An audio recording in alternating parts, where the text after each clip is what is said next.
Canaanites. Today, episode 9, the people of the alphabet. Now, we've already talked about the Indo-European language family. Today I want to get into a different language family that's one of the other most important ones in the world, the Afro-Asiatic language family. Just like Indo-European is spoken in India and Europe, Afro-Asiatic is spoken in Africa and Asia, and it is one of the most significant.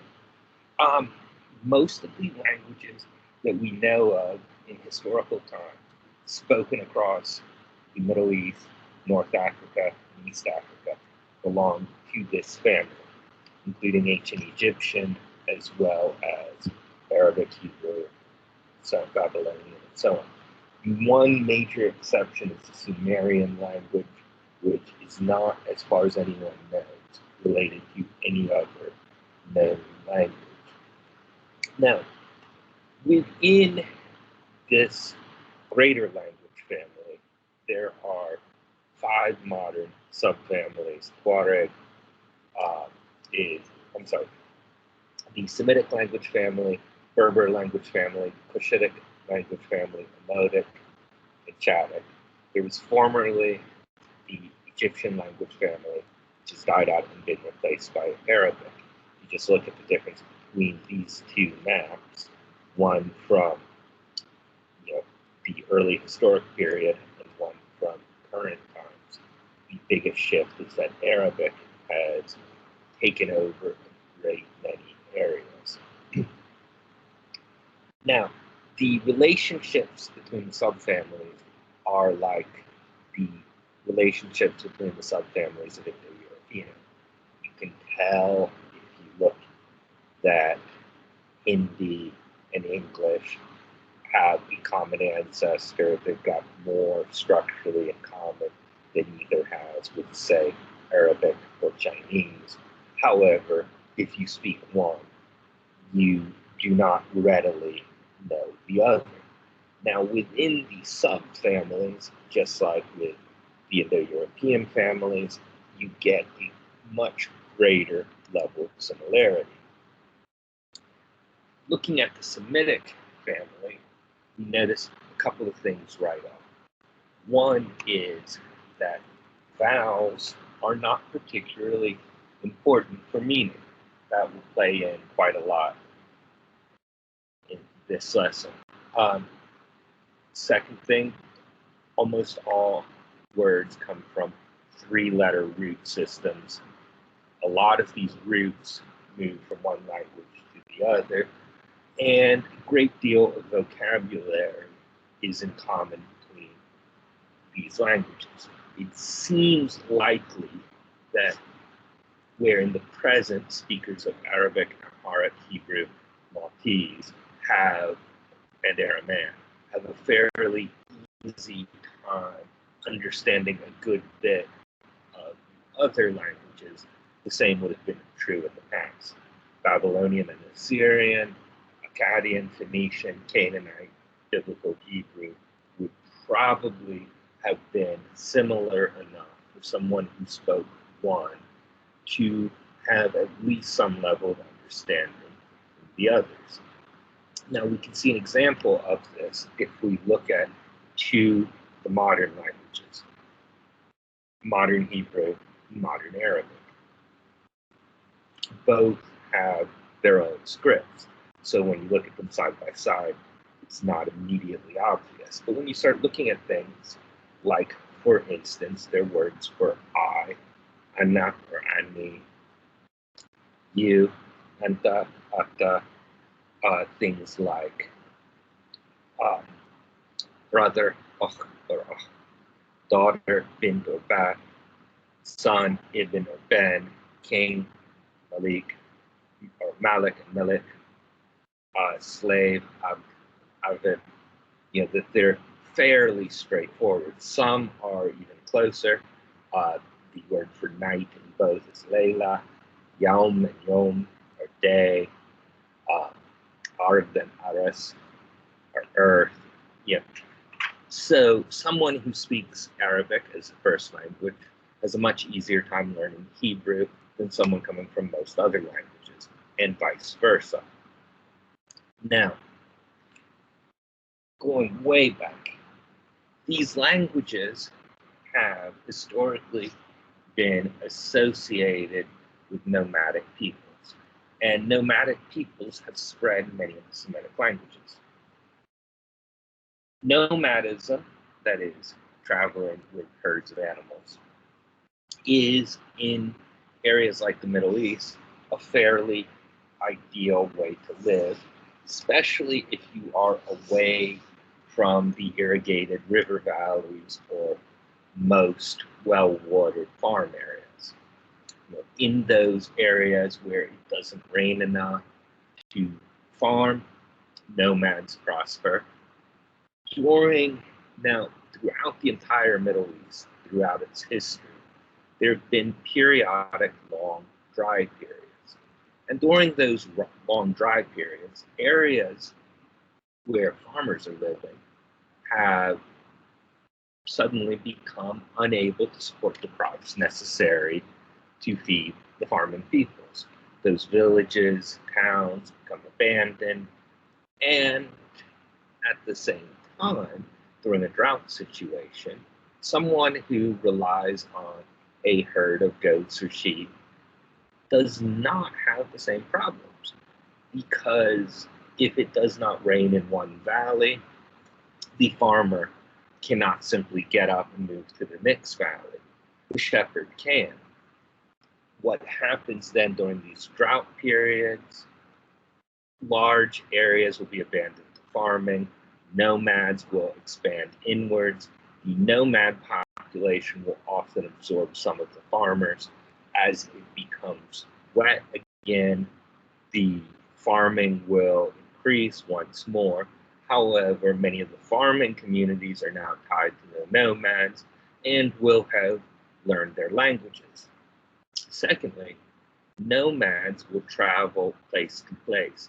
If there are 4 villages, each of which speaks its own language, and one group that travels and is in contact with all of them, the group that is in contact with all of them will eventually spread its language to the entire population. Now, the earliest nomads in the Middle East did not have camels. They did not have horses. They generally relied on goats, donkeys, and sheep. These flocks would feed them, clothe them, and provide them something to trade for the other things that they needed. Because they were traveling frequently, they also would become involved early on in long-distance trade, which again become an important characteristic of nomadic peoples in the Middle East.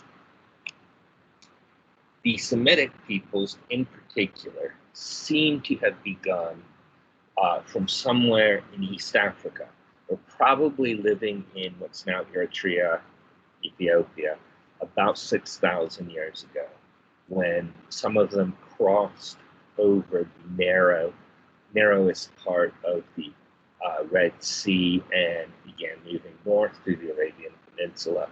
Over time, they expanded northwards into the core area of the Fertile Crescent.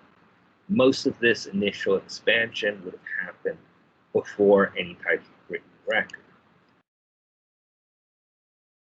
Jumping ahead about 2,000 years, so about 4,000 years ago, we can find Semitic-speaking peoples spread all across the Fertile Crescent. We see at this point in what's Mesopotamia, Akkadians and Babylonians in the south, Assyrians in the north, and Amorites as the name Ramuru for the still nomadic Semitic tribes of Mesopotamia going out into the deserts of Arabia. The western part of the Fertile Crescent was beginning to see the people who would be known as Canaanites, living in what's now Syria, Lebanon, Palestine, Jordan, Israel. The land of Canaan, then, is the area we're going to focus on. This is the land that makes up the eastern shore of the Mediterranean, running from Egypt in the south to what's now Turkey in the north. Um, it is a land characterized by a north-south orientation, with the landscape changing as you move from the coast. Along the coast, there are well-watered farmable areas. Soon as you go inland, you reach mountains, some of which are very high, a few of which have permanent snow caps. Beyond the mountains are valleys. Beyond the valleys, more mountains. And as you get further and further east, the land slowly dries out. The western part of this land is ideal for farming grain and some of the other key food crops of the Neolithic Revolution. It is ideal for grazing most of those animals. This is the area where much of the core Neolithic crops began to first be farmed.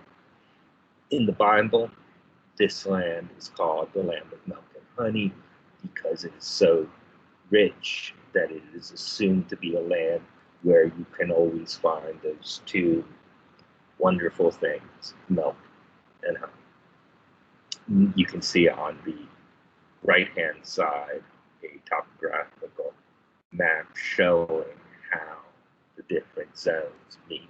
The brown zone being that where nomads, the brown and tan being where nomads would be, the green, darkest green being the best watered, the light green being areas that are normally farmed, and the yellowish green, those sort of marginal areas that sometimes would be farmed, other periods would not, really depending on what was going on politically and socially. Now, this is a land that stretches from the south, from Egypt, the borders of Egypt, right up to the borders of Mesopotamia. Both of those cultures will have an enormous impact on the people of Canaan. The Egyptians will be, of course, more influential in the south. And we know that as early as that first pharaoh unified Egypt, Narmer, Egyptian armies had advanced into Canaan, or Retinu, as the Egyptians of the Old Kingdom called it. Later on, during the Middle Kingdom, Canaanites will migrate down into Egypt. Their dynasties, like the dynasty, the 15th dynasty, based in Avaris, or the Hyksos, who are Canaanites who had migrated into Egypt.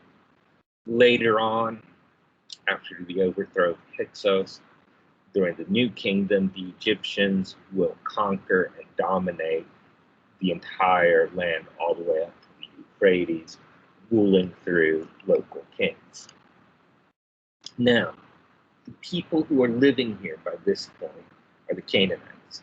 They probably, by about 2500 BC, all speak easily mutually intelligible Semitic dialects, which we can call Canaanite. They call themselves Canaani.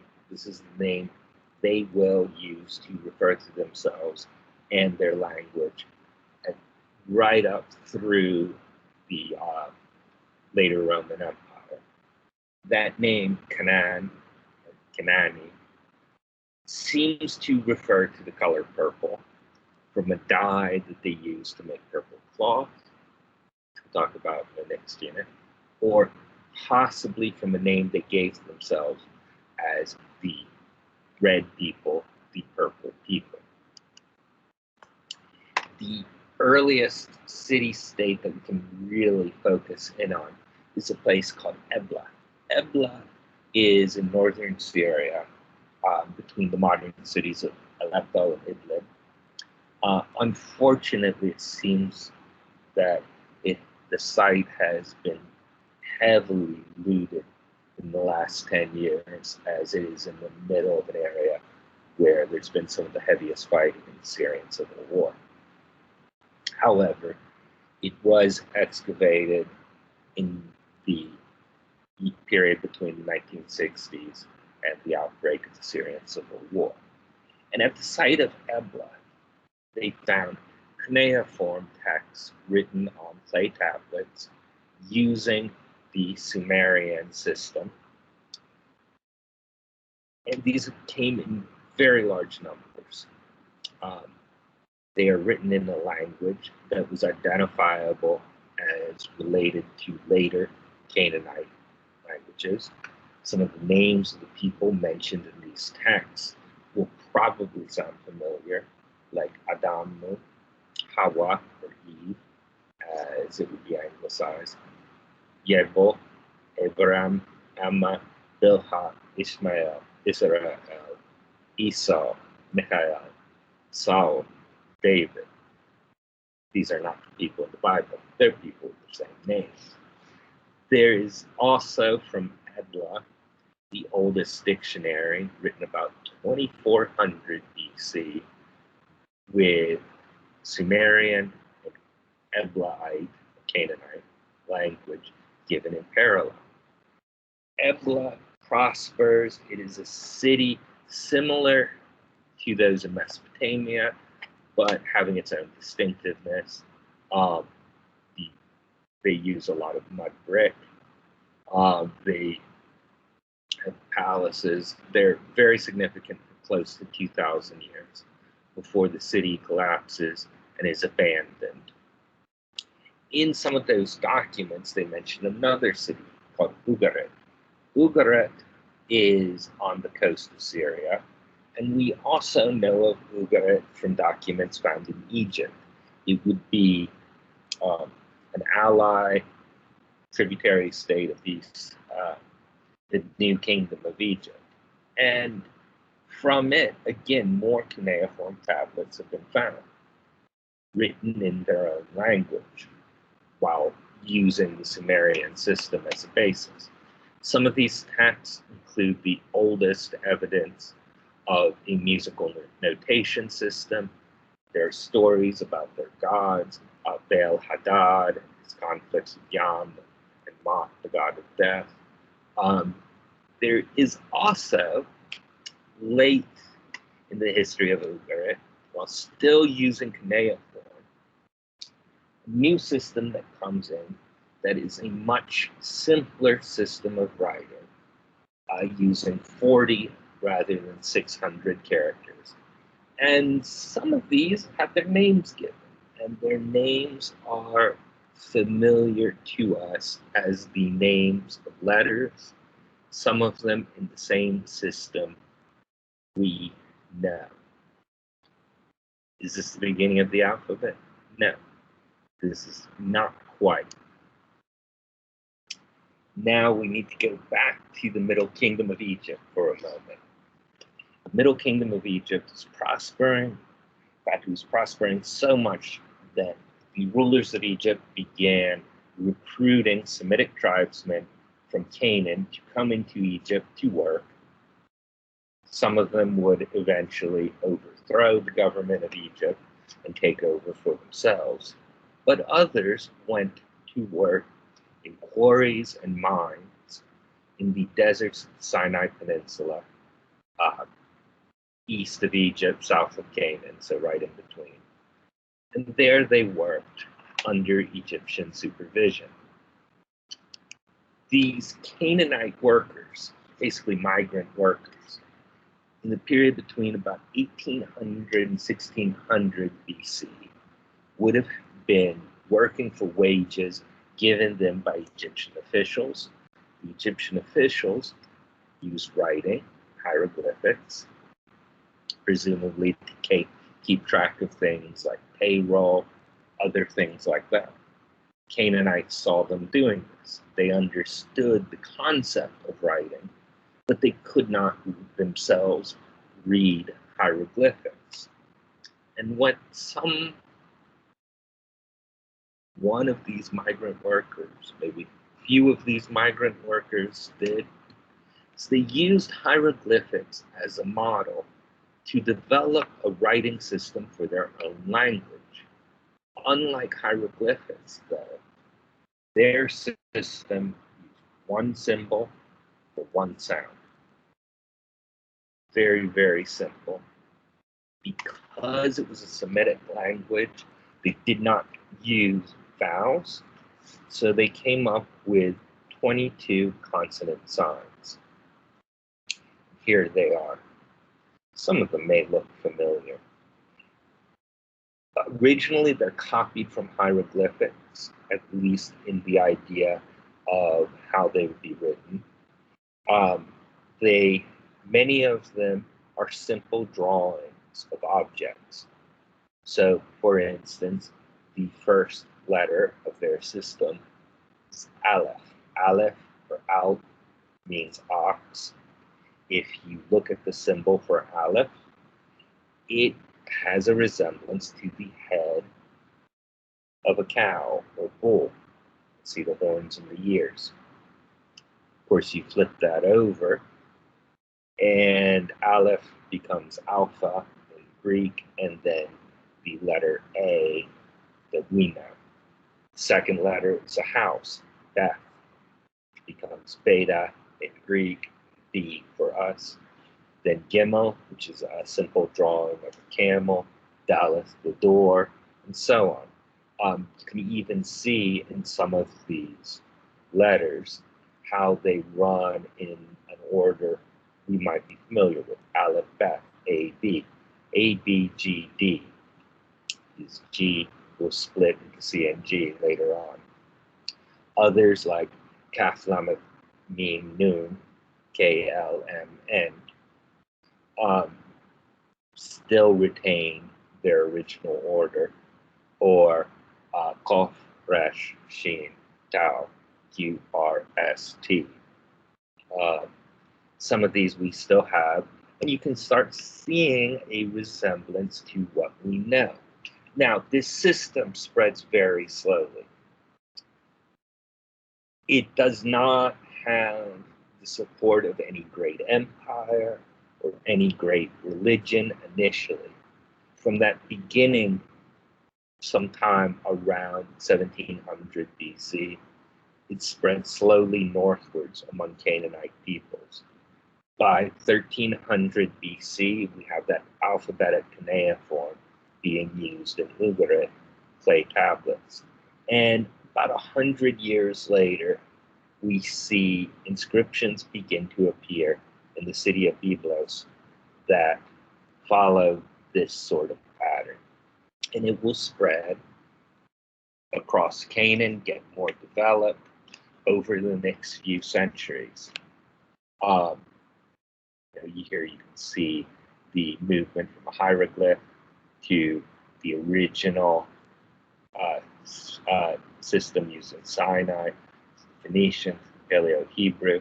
Other systems go in different directions. A more cursive script becomes Aramaic, which will give rise to the alphabets of India, to the Armenian alphabet, to, by several steps removed, the Arabic alphabet, the modern Hebrew alphabet. Others will lead down to Greek, to Etruscan, from Greek and Etruscan to the Roman alphabet, on to the one we use. Basically, everyone in the world today uses one of these basic Canaanite systems of writing. They have become the most enduring around the world, other than Japanese, Chinese, and some Korean script. Everything is copied from them, ultimately. It is probably one of the greatest inventions in the world, in world history, because suddenly, with just 22 letters, or modified slightly, 26, 28, somewhere in that range, someone can learn to read fairly quickly.